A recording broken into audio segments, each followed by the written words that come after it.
kami catat, proses-proses formal yang teman-teman tahu catat, apa yang kemudian penting sekali untuk diperhatikan. Yang pertama soal bagaimana kemudian baik itu Muzaffar Salim, Del Pedro Mahaen, terus kemudian Korik dan juga Saudara Syahdan itu tidak pernah dipanggil satu kali pun dengan surat yang resmi untuk sebagai terlapor untuk melakukan klarifikasi soal sangkaan-sangkaan yang diberikan kepada mereka. Jadi di dalam baik di dalam KUHP maupun di dalam KUHP dan putusan MK sendiri itu sudah ditegaskan bahwa untuk bisa menetapkan seseorang sebagai tersangka itu sudah harus ada bukti permulaan terlebih dahulu. Jadi di sini kami melihat ada satu proses yang loncat ketika menjemput paksa teman-teman ini.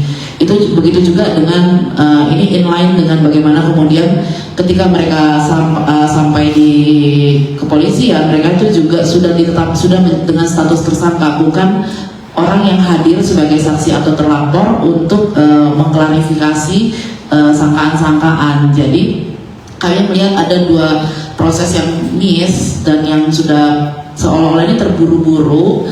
Dan juga ini bukan seolah-olah ya, memang terburu-buru dan secara formal sudah cacat prosedur hukum. Jadi itu penting sekali untuk diperhatikan bahwa kemudian berpendapat dan sebagainya di dalam sosial media itu sangat mungkin sekali tanpa proses yang jelas kita bisa ditetapkan sebagai seorang tersangka dan dijemput. Karena ada beberapa seperti misalnya kayak Korik dijemput di bandara atau kemudian Syahdan diterbangkan dari Bali. Posisinya ini juga untuk sedikit meluruskan bahwa di sana dia memang sudah berdomisili di Bali dan kemudian dijemput untuk dibawa ke Jakarta sebagai salah satu dugaan sebagai admin dari salah satu akun Instagram.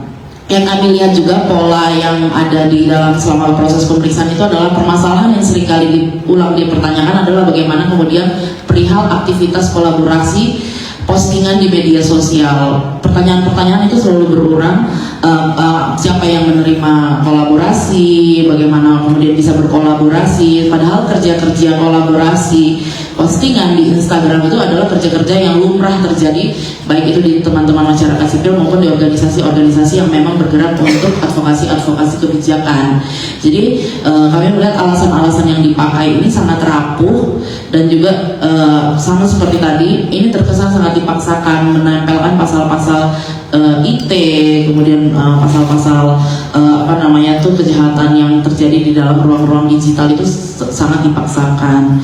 Ada juga yang menjadi catatan kami selama pendampingan ini bagaimana kemudian hak-hak tersangka tidak diperhatikan, bahwa pemeriksaan dilakukan dari sampai malam hari sampai dini hari itu juga itu saya rasa juga sudah tidak tepat dilakukan ketika kita pemeriksaan kondisi kesehatan seseorang. Juga penting sekali untuk diperhatikan bahwa proses ini harus fair, proses ini harus setara, juga penting diperhatikan bahwa juga